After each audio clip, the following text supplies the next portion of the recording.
بسم اللہ الرحمن الرحیم۔ السلام علیکم۔ آج 12 جولائی بروز جمعہ ہم بات کریں گے سپریم کورٹ آف پاکستان میں ایک ہفتے کے لیے چیف جسٹس قاضی فیاض عیسیٰ صاحب چیمبر ورک کریں گے اور عدالتی کام نہیں کریں گے، جوڈیشل ورک اوپن کورٹ میں نہیں کریں گے۔ اچانک ایسا کیا ہوا اس کے اوپر بھی ہم بات کریں گے۔ الیکشن کمیشن آف پاکستان کی جانب سے بھی رد عمل سامنے آ گیا ہے، اس کی تفصیل بھی میں آپ کے ساتھ شیئر کروں گا۔ اور پاکستان تحریک انصاف کے اتحادی نے جو 3 نیشنل اسمبلی میں سیٹیں پی ٹی آئی کی لے چکے تھے، انہوں نے بھی خیر مقدم کیا الیکشن کمیشن آف پاکستان کے خلاف سپریم کورٹ کے فیصلے کا، اس کے اوپر بھی ہم بات کریں گے۔ سب سے پہلے تو میں آپ کو بتاتا چلوں کہ 9 مئی جلاؤ گھراؤ کے مقدمات میں جو اہم پیش رفت سامنے آئی ہے وہ دہشت گردی عدالت میں سماعت ہوئی۔ انسداد دہشت گردی عدالت کے ایڈمن جج خالد ارشد نے کوٹ لکھپت جیل جا کر سماعت کی۔ عدالت نے 5 مقدمات کا سپلیمنٹری چلان پیش کرنے کی ہدایت کر رکھی ہے۔ سپلیمنٹری جو چلان ہے وہ پیش کرنے کی ہدایت کی ہے۔ اعجاز چودھری، ڈاکٹر یاسمین راشد، عمر سرفراز چیمہ اور میاں محمود الرشید کی جیل میں حاضری مکمل کی گئی۔ ختیجہ شاہ اور روبینہ جمیل سمیت دیگر جو ملزمان ہیں وہ حاضری کے لیے پیش ہوئیں۔ ضمنی چلان پیش ہونے پر تمام ملزمان پر دوبارہ فرد جرم عائد ہوگی۔ عدالت نے اعجاز چودھری اور ڈاکٹر یاسمین راشد سمیت دیگر کو چلان کی کاپیاں تقسیم کر رکھی ہیں۔ رات بیکری چوک میں پولیس کی گاڑیاں جلانے کے 3 مقدمات اور زمان پارک اور مغل پورہ میں پولیس کی گاڑیاں جلانے کے مقدمات میں ضمنی چلان طلب کیا گیا ہے اور عدالت نے کیس کی سماعت 15 جولائی تک ملتوی کر دی۔ پاکستان تحریک انصاف کے کارکنان کا یہ کہنا ہے جو سینکڑوں کی تعداد میں جیل میں جاتے ہیں کہ جیل میں سہولیات نہیں ہیں۔ جیل کے باہر ہمیں کئی گھنٹے دھوپ پہ کھڑا رکھا جاتا ہے اور اس کے بعد جیل جانے کی اجازت دی جاتی ہے اور پھر ہماری وہاں پہ حاضری مکمل ہوتی ہے اور وہاں بھی چھوٹا سا روم ہے جہاں پر سینکڑوں لوگ ہوتے ہیں، جس کی وجہ سے وہاں پر بھی کھڑا ہونا بھی بہت مشکل ہے۔ بہرحال اب دیکھنا یہ ہے کہ یہ جو ٹرائل ہے وہ آگے کیسے بڑھتا ہے۔ چونکہ لاہور ہائی کورٹ میں باقاعدہ طور پر جیل ٹرائل کو چیلنج کیا گیا ہے اور بینچ یہی ہے جسٹس اسد جاوید گرال صاحب کا جنہوں نے حد صنم جاوید کا فیصلہ دیا ہے۔ 14 صفحات پر مشتمل ایک تاریخی فیصلہ ہے اور جیل ٹرائل کے حوالے سے اب دیکھنا یہ ہے کہ اگر لاہور ہائی کورٹ میں سماعت ہوتی ہے تو کس طریقے سے یہ سارا معاملہ آگے بڑھایا جاتا ہے اور کیا Lahore high court jail trial کی اجازت دیتی ہے یا جیل ٹرائل کو کالعدم قرار دیتی ہے۔ دوسری طرف جو اہم پیش رفت سامنے آئی ہے وہ ہے پاکستان تحریک انصاف کے اتحادی مولانا فضل الرحمان جو بینیفیشری تھے الیکشن کمیشن اور پشاور ہائی کورٹ کے فیصلے کے، اور سپریم کورٹ میں بھی انہوں نے باقاعدہ طور پر اپنے لیے اور پی ٹی آئی کے خلاف دلائل دیے تھے۔ فضل الرحمان نے کہا ہے کہ مخصوص نشستوں پر سپریم کورٹ کے فیصلے کو جزوی طور پر ہم تسلیم کرتے ہیں۔ سربراہ جمعیت علماء اسلام نے میڈیا سے گفتگو کرتے ہوئے کہا کہ پی ٹی آئی کو مخصوص نشستیں دینے کے فیصلے پر رد عمل دیتے ہوئے کہا کہ الیکشن کمیشن کے مخصوص نشستوں کی تقسیم کے بارے میں فیصلے کے خلاف سپریم کورٹ کے فیصلے پر حتمی رائے آئینی اور قانونی ماہرین ہی دے سکتے ہیں۔ فضل الرحمان نے کہا کہ جمعیت اسلام سپریم کورٹ کے فیصلے کو جزوی طور پر تسلیم کرتی ہے اور اس فیصلے کے نتیجے میں پی ٹی آئی کے ساتھ خیر سگالی کا اظہار کرتی ہے۔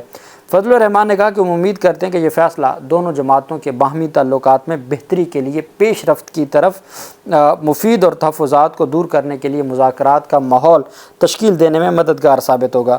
فضل الرحمان کا کہنا تھا جہاں تک نظر ثانی اپیل کا تعلق ہے تو جمعیت علماء اسلام بطور جماعت اپیل دائر نہیں کرے گی، تاہم جے یو آئی کے وہ بعض افراد جو اس فیصلے سے براہ راست متاثر ہیں انہیں انفرادی طور پر اپیل کے حق کا استعمال کرنے سے نہیں روک سکیں گے۔ سربراہ جے یو آئی کا کہنا تھا کہ یہ ان کا حق ہوگا لیکن بطور جماعت ہم اپیل نہیں کریں گے۔ مطلب جو 3 ممبران نیشنل اسمبلی تھے وہ 3 انڈیویجول کیپیسٹی میں اگر کوئی اپیل دائر کرنا چاہیں تو ہم نہیں روکیں گے، لیکن ہم بطور جماعت اس فیصلے کو چیلنج نہیں کریں گے۔ میں نے آپ کو کہا تھا یہ 13 رکنی بینچ کا فیصلہ ہے جس میں 11 ججز نے یہ کہا ہے کہ پی ٹی آئی حقدار تھی اور الیکشن کمیشن نے غلط تشریح کی ہے، تو 11 ججز کے فیصلے کے خلاف کوئی ریویو، کوئی ریویژن نہیں ہو سکتی، کوئی اپیل نہیں ہو سکتی، چونکہ ٹوٹل 17 ججز ہیں، اس میں سے 11 جج جب ایک معاملے پر متفقہ فیصلہ دے دیں تو اس کے بعد اس کو رد کرنے کے لیے 11 جج ان کے پاس یا 12 ججز نہیں ہیں، اور اس وجہ سے جو وفاقی حکومت کی جانب سے بھی پہلے بات کی گئی تھی کہ جی ہم اپیل میں جائیں گے اور ہم اس فیصلے کو چیلنج کریں گے، لیکن ان کے پاس بھی الٹیمیٹ ایسا کچھ نہیں ہے اور نہ ہی یہ ایسا کچھ ہونے جا رہا ہے۔ دوسری طرف جو الیکشن کمیشن آف پاکستان کی جانب سے رد عمل سامنے آیا ہے میڈیا کے ذریعے، جو الیکشن کمیشن آف پاکستان نے سپریم کورٹ آف پاکستان کے فیصلے پر رد عمل دیا ہے مخصوص نشستوں کے حوالے سے، میڈیا نے الیکشن کمیشن ذرائع سے یہ خبر شیئر کی ہے اور مختلف ٹی وی چینلز اور مختلف اخباروں میں بھی یہ خبر سامنے آئی ہے۔ سپریم کورٹ آف پاکستان کی جانب سے مخصوص نشستیں تحریک انصاف کو دینے کے فیصلے کے بعد الیکشن کمیشن کے ذرائع کا موقف سامنے آ گیا ہے۔ الیکشن کمیشن کا کہنا ہے کہ یہ تحریک انصاف ایک سیاسی پارٹی اور اس کا نام رجسٹرڈ سیاسی جماعتوں کی فہرست میں بھی اس کا نام شامل ہے اور یہ لسٹ ویب سائٹ پر موجود ہے۔ الیکشن کمیشن نے کسی فیصلے کی غلط تشریح نہیں کی، البتہ الیکشن کمیشن نے پی ٹی آئی کے انٹرا پارٹی الیکشن کو درست قرار نہیں دیا۔ سپریم کورٹ کہتی ہے پی ٹی آئی نے انتخابات ہی نہیں کروائے۔ قاضی فیاض عیسیٰ صاحب کے بلے کے نشان میں 3 جگہوں پر یہ ذکر ہے، اور یہ اپنے لائیو سماعت میں بھی سنا ہوگا کہ قاضی صاحب یہ بار بار کہتے رہے کہ انہوں نے الیکشن ہی نہیں کروایا۔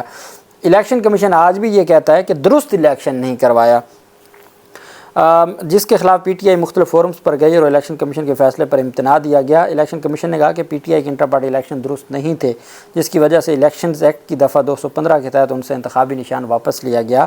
سپریم کورٹ کے فیصلے میں جن 39 ارکان اسمبلی کو تحریک انصاف کا رکن قومی اسمبلی قرار دیا گیا، انہوں نے کاغذات نامزدگی میں بھی اپنی وابستگی پی ٹی آئی سے ظاہر کی تھی، جبکہ کسی بھی پارٹی کا امیدوار ہونے کے لیے پارٹی ٹکٹ اور ڈکلریشن ریٹرننگ افسر کے پاس جمع کروانا ضروری ہے، جو کہ ان امیدواروں نے جمع نہیں کروایا تھا۔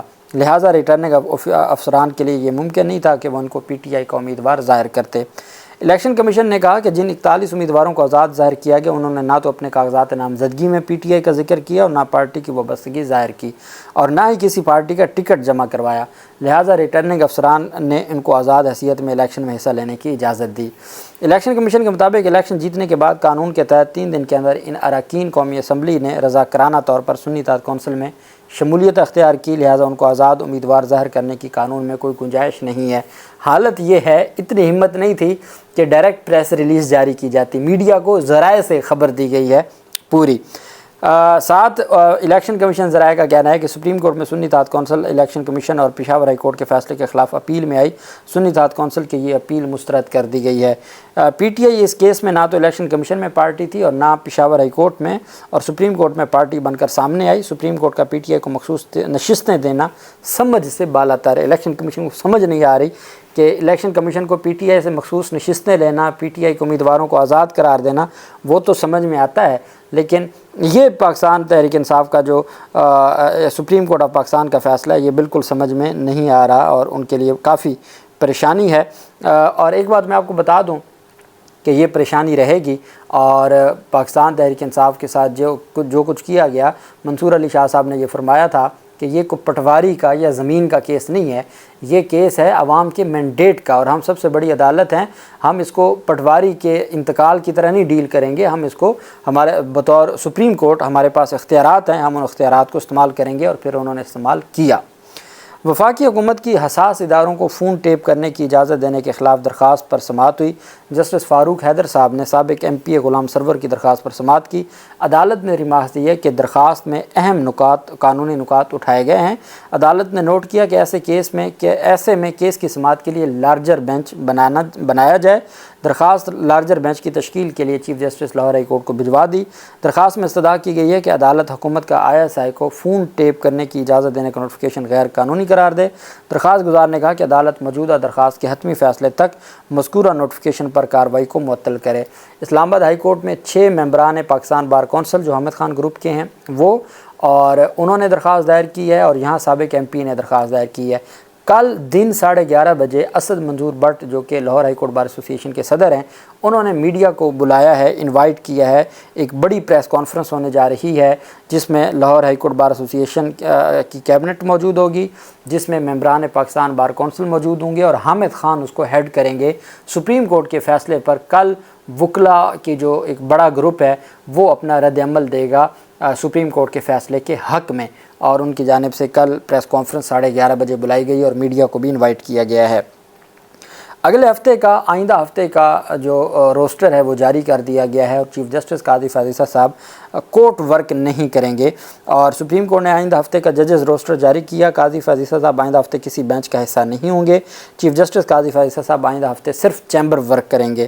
Election commission supreme court of Pakistan کے سنی اتحاد کونسل کی مخصوص نشستوں سے متعلق کیس کا محفوظ فیصلہ سنایا گیا ہے، اور اس کے بعد یہ پیش رفت سامنے آئی ہے کہ چیف جسٹس قاضی فیاض عیسیٰ صاحب اب کل کسی بینچ کا اگلے ہفتے کسی بینچ کا حصہ نہیں ہوں گے، اور وہ بطور chief justice of Pakistan chamber work ضرور کریں گے، لیکن وہ کسی بینچ کا حصہ نہیں ہوں گے۔ آپ نے دیکھا کہ قاضی فیض عیسیٰ صاحب نے بھی اور جمال مندوخیل صاحب نے بھی اس بات کی طرف اس پہ مہر ثبت کی ہے کہ 13 جنوری کا جو فیصلہ تھا اس کو الیکشن کمیشن آف پاکستان نے غلط انٹرپریٹ کر کے، اگر آپ کو منصور علی شاہ صاحب پہ اعتراض ہے اور آپ کو منیب اختر صاحب پہ اعتراض ہے یا 8 ججز پر اعتراض ہے، تو قاضی فیض عیسیٰ صاحب بھی تو یہی کہہ رہے ہیں کہ الیکشن کمیشن نے پی ٹی آئی کو جو آزاد قرار دیا تھا وہ غلط تھا، اور پی ٹی آئی مخصوص نشستیں ان کا حق تھیں، تو اور وہ ایلیجیبل تھی مخصوص نشستوں کے لیے، تو پھر بات تو ختم ہو گئی۔ اور لیکن اس کے باوجود الیکشن کمیشن کا کہنا کہ نہیں، ہم نے کوئی غلط تشریح نہیں کی، اور اب معاملہ بڑا دلچسپ ہو گیا، اور اسپیشلی لاہور ہائی کورٹ میں اب الیکشن کمیشن کی جو مورل اتھارٹی ہے اور مورل ان کی جو ایک وہ کہتے تھے کہ ہم ٹرائبونل کی تقرری کریں گے، اب وہ کیس ان کا معاملہ ختم ہو چکا ہے، اور اب وہ ہائی کورٹ تگڑے طریقے سے سارے معاملے کو ڈیل کرے گی۔ اللہ پاک پاکستان کا حامی و ناصر ہو۔ بہت شکریہ۔ اللہ حافظ۔ پاکستان زندہ باد۔